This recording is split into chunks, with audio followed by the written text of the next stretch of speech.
Vamos a empezar en este video, estimados estudiantes, analizando algunos ejemplos que tienen que ver con diagramas de flujo y pseudocódigo. Vamos a decir de que las ventajas de diseñar un diagrama de flujo, ¿verdad?, antes de empezar a generar cualquier código para un programa de computadora, son, entre otras, por ejemplo, uno, forzar la identificación de todos los pasos de la solución, ¿verdad?, del problema de forma clara y lógica. Otra podría ser establecer una visión amplia y objetiva de la solución del problema. Verificar si se han tenido en cuenta todas las posibilidades. Comprobar si hay procedimientos duplicados. Esto es importante para evitar dualidades, ¿verdad? Representar gráficamente la solución. Facilitar la comprensión a otras personas de la secuencia lógica de la solución planteada, ¿verdad? Posibilitar acuerdos en base a la aproximación común a la solución del problema. Y agilizar la codificación, ¿verdad? Esto es importante porque así tomamos menos tiempo a la hora de estar escribiendo código. Debemos recordar también, al momento de estar haciendo nuestros diagramas de flujo o nuestro pseudocódigo, algunos elementos que vamos a usar, como las variables.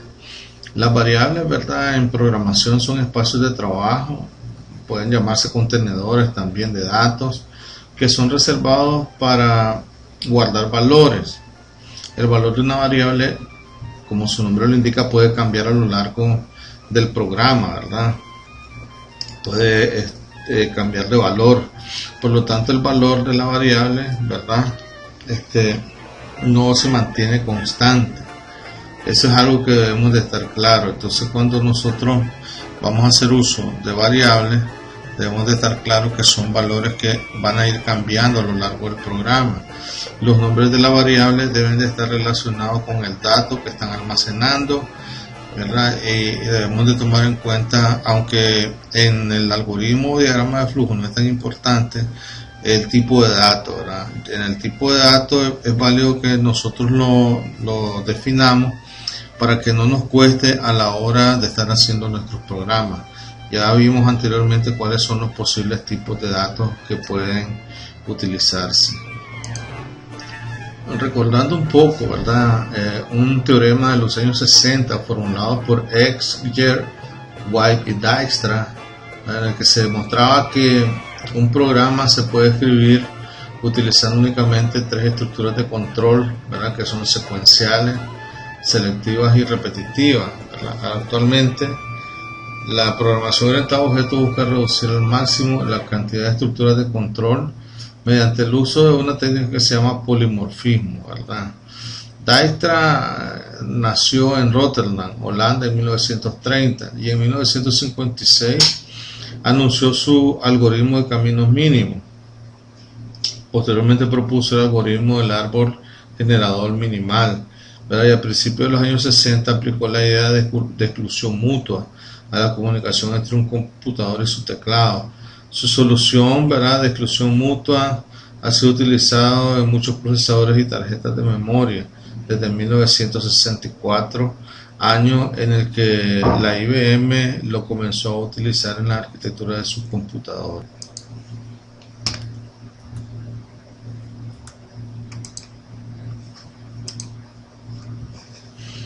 Nosotros vamos a ver a lo largo de estos ejemplos, ¿verdad?, algo que se conoce como estructura secuencial o instrucciones secuenciales, ¿verdad?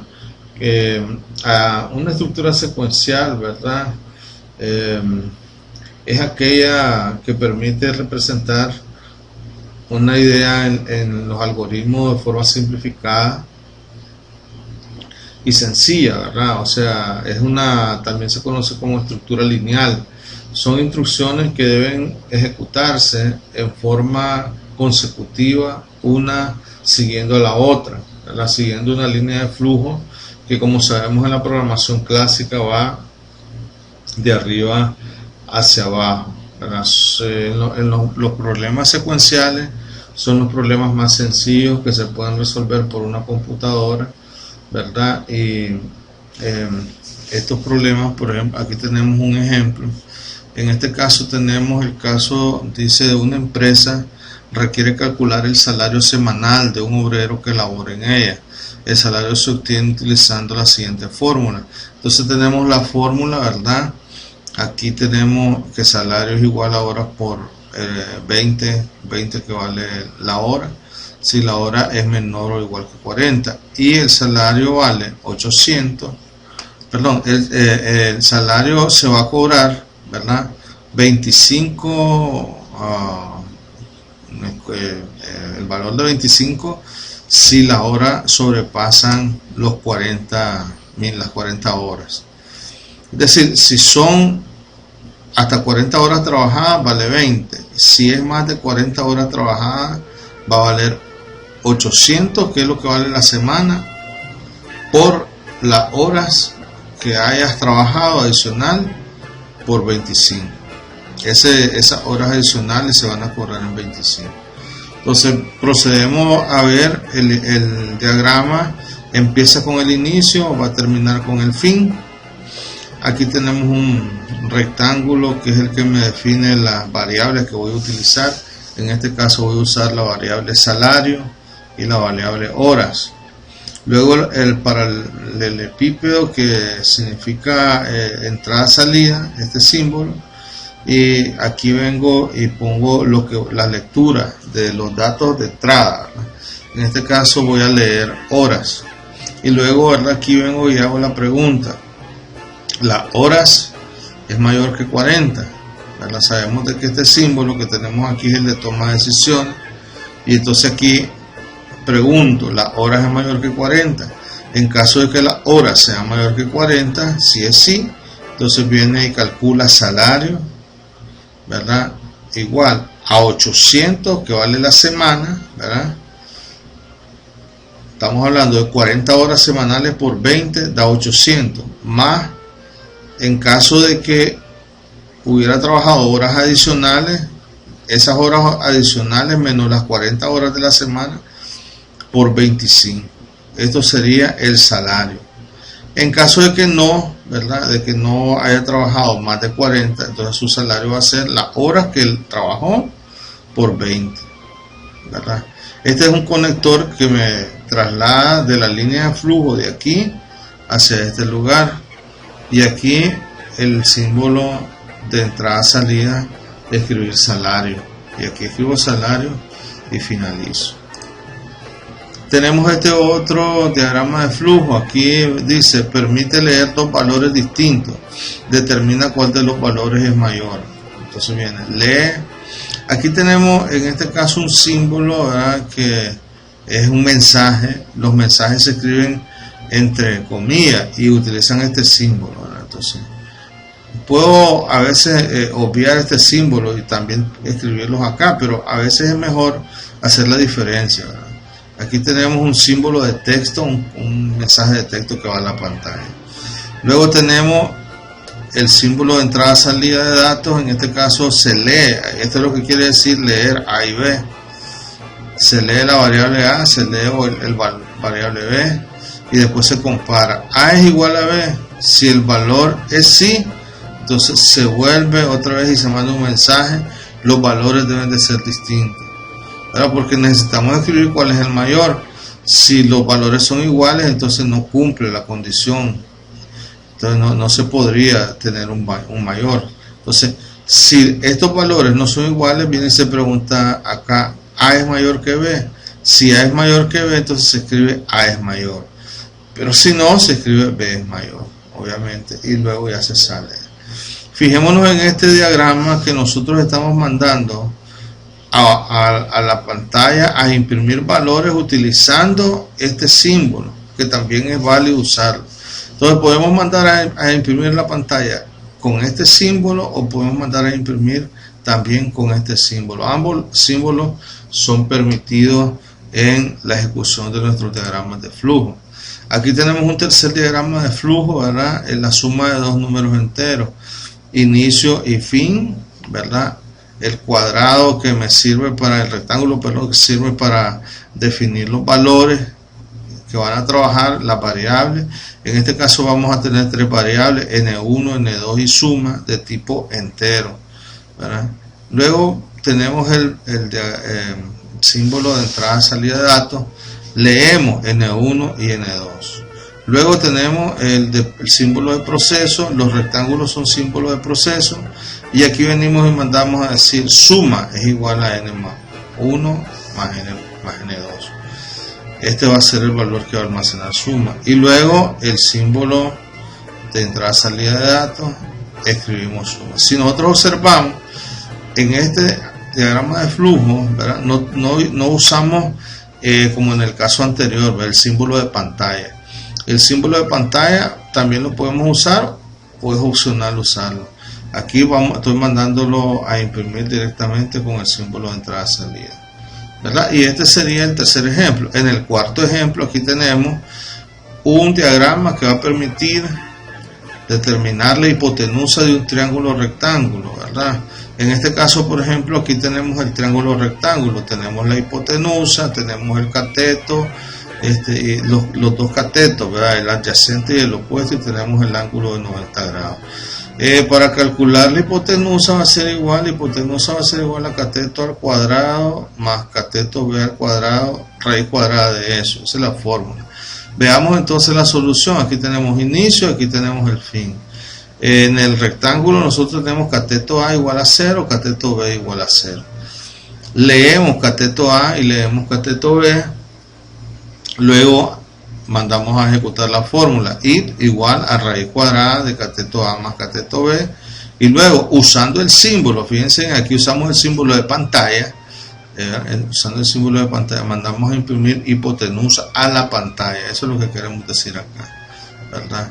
Y finaliza nuestro ejercicio. Como vemos, estos son ejemplos de estructuras secuenciales, ¿verdad? A excepción del primer caso que nosotros vimos, que utilizábamos una instrucción selectiva, ¿verdad? Pero el resto son ejemplos de instrucciones secuenciales. Aquí tenemos otro, por ejemplo, determinar el área y el volumen de un cilindro, ¿verdad? Dado su radio y su altura. Entonces aquí tenemos el radio del cilindro, tenemos la altura, aquí tenemos las dos fórmulas para calcular volumen y área. El volumen del cilindro es pi por r cuadrado por h. El área del cilindro es igual a 2 por pi por r por h. Y aquí tenemos, ¿verdad?, la solución en el diagrama de flujo. Inicio, símbolo de lectura, entrada y salida de datos. Leemos el radio y leemos la altura, ¿verdad?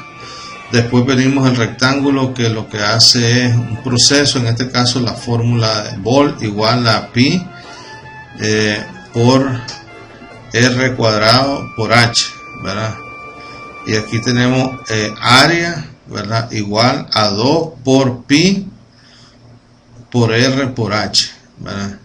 Y luego mandamos a la pantalla las dos variables que hemos encontrado, área y volumen, y ese es el fin, ¿verdad?, en este ejercicio. Son ejercicios, como decíamos, las estructuras secuenciales son los ejemplos un poco más sencillos para poder entender, ¿verdad?, la forma en cómo la computadora hace su proceso, ¿verdad? En este caso tenemos otro ejemplo. Dice: a partir de la velocidad de un automóvil expresada en kilómetros por hora proporciona la velocidad en metros por segundo. Tenemos el inicio, tenemos el final, tenemos el símbolo de definición de variables. En este caso van a ser dos variables, bel y bel sal. Bel, raya, piso, sal es una sola variable, ¿verdad?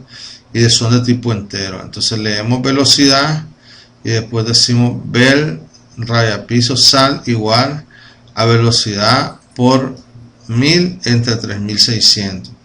Y escribimos velocidad, raya, piso, sal, ¿verdad? En este caso quiero aclarar lo siguiente, en vista de que ambas variables las definimos de tipo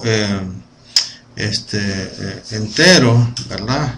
El programa no va a devolver un error al momento de ejecutarlo, aunque hubiera sido lo correcto tal vez que Bell reapiso sal la hubiéramos declarado de tipo real en vez de tipo entero, porque lo que estamos almacenando son valores enteros, perdón, reales, ¿verdad?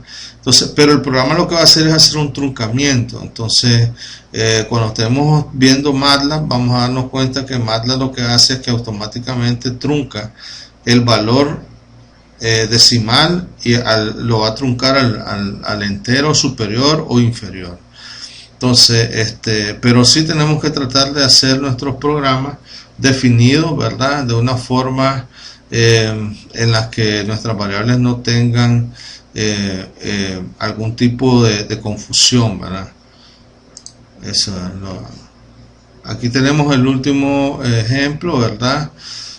En el caso, por ejemplo, de diagrama de flujo que calcula lo que cuesta la energía consumida por los siguientes componentes.